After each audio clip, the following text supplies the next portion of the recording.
the anatomy of a broken soul. The rain in London never felt like a blessing to Daniel, it felt like the sky was weeping in solidarity with his shattered existence. He sat on the cold stone bench of Hyde Park, his expensive wool coat soaked through, but he didn't care. Physical numbness was a luxury compared to the agonizing ache burning inside his chest. In his trembling right hand, he held a crumpled wedding invitation card. The elegant golden letters mocked him. Together with their families, Maham and Shamir invite you to celebrate their union. Asterisk. Daniel closed his eyes, and a single, hot tear escaped, cutting through the freezing rain on his cheek. He had failed. He had lost the only person who gave his life meaning, not because he didn't love her, but because he had been punished by the cruelest judge in the world, his own fear. Daniel and Maham had known each other since their childhood days in Lahore. They grew up in the same neighborhood, shared the same dreams, and walked the same university corridors. Maham was a force of nature, vibrant, beautiful, with eyes that held the depth of the ocean and a laugh that could heal a broken heart. Daniel was the opposite. He was an introvert, a quiet dreamer who expressed his soul through his paintings but chose absolute silence when it came to his real emotions. For 7 long years, Daniel loved Maham with a passion that bordered on worship. Every canvas he painted was a reflection of her face, every poetry book he read reminded him of her voice. Maham, too, clung to him. She looked for him in every crowded room, shared her deepest fears with him, and gave him countless chances to just hold her hand and say the words she was dying to hear. But Daniel stayed silent. He belonged to a middle-class family and wanted to establish his career in the UK first. He foolishly thought that love could wait for a bank balance. He believed that Maham would always be there, waiting for him in the shadows of his silence. He didn't realize that in the world of love, timing is everything, and silence is often misinterpreted as indifference. Chapter 2, The Departure of Hope. 2 years ago, Daniel secured a high-paying job in London. On the night before his flight, Maham came to meet him on the rooftop of her house. The moon was full, casting a silver light over her beautiful face, but her eyes were heavy with unshed tears.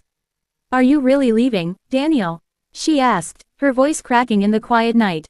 "It's just for a few years, Maham," Daniel replied, looking away because he couldn't bear the heartbreak in her eyes. "I need to do this for my career. I need to build a future." Maham stepped closer, her hands trembling. "And what about the present? Daniel, look at me. Just once, tell me what I mean to you. Tell me to wait for you, and I will wait for 100 years. Just say the words." The words were right there, choking Daniel's throat. His heart was screaming, "I love you. Don't let me go." But his flawed logic cursed him. He thought it would be selfish to bind her to a long-distance relationship when his own future was uncertain. "You are my best friend, Maham," Daniel said, his voice flat, killing a piece of his own soul with that single sentence. "I want you to be happy and successful here." Maham went completely still. The hopeful spark in her eyes died instantly, replaced by a cold, devastating emptiness. She took a step back, nodding slowly. "Best friend. Right. Have a safe flight, Daniel." That was the exact moment Daniel was handed his sentence. He had rejected love, and now, the universe was preparing his penalty. Chapter 3, The Cold Reality of London. In London, Daniel achieved everything he thought he wanted. He got the promotion, bought a luxurious apartment, and accumulated wealth. But his life was empty. He would return to a dark, silent flat every night, sitting by the window, staring at the grey London skyline, suffocating in his own loneliness. He tried calling Maham, but her responses were formal, polite, and distant. The warmth was gone. He had pushed her away, and she had finally accepted the distance. Then, 6 months ago, the crushing blow landed. Daniel's mother called him from Lahore. "Daniel, son, I have some news," his mother said gently. "Maham's wedding has been fixed. Her parents found a wonderful match, Shamir, a wealthy businessman. Maham has agreed. They want you to come to Lahore for the wedding since you are her closest friend." The phone slipped from Daniel's hand, crashing to the floor. The world around him shattered into a million pieces. The illusion of time vanished. He realized, with a horrifying clarity, that his silence hadn't been a sacrifice, it had been a fatal mistake. He had handed the love of his life to another man on a silver platter of his own pride. Chapter 4, The Execution of the Sentence. Daniel took the first flight back to Lahore.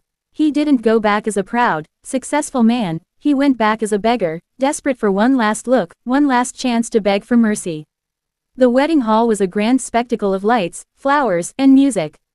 But for Daniel, it felt like walking into his own execution. He stood in a corner, watching the guests laugh and celebrate. And then, the music changed, and Maham entered the hall.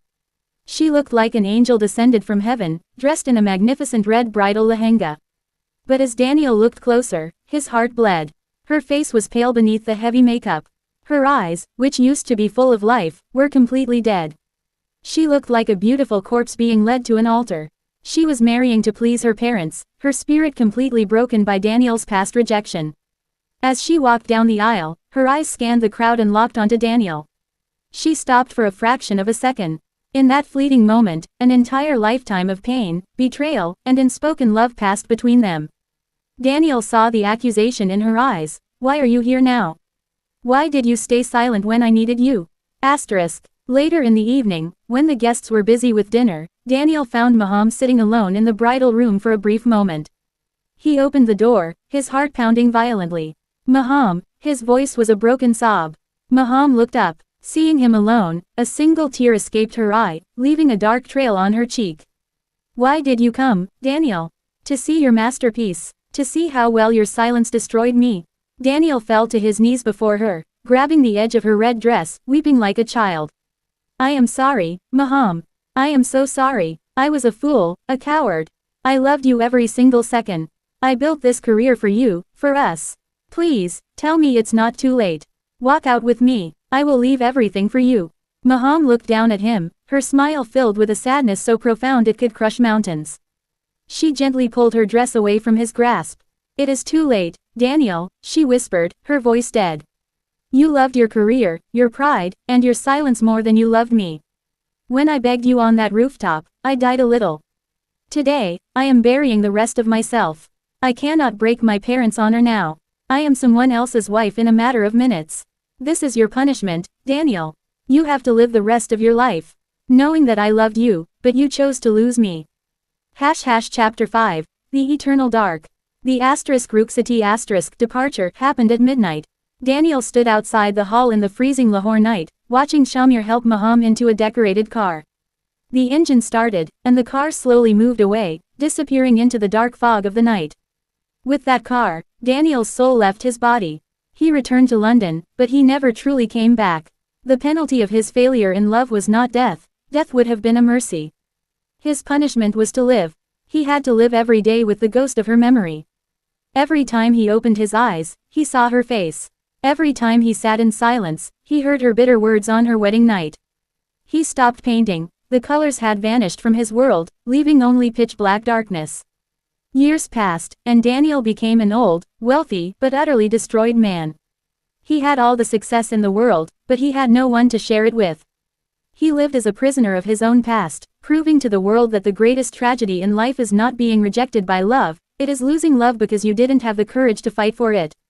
His silence had given him a life sentence of eternal, unhealable grief.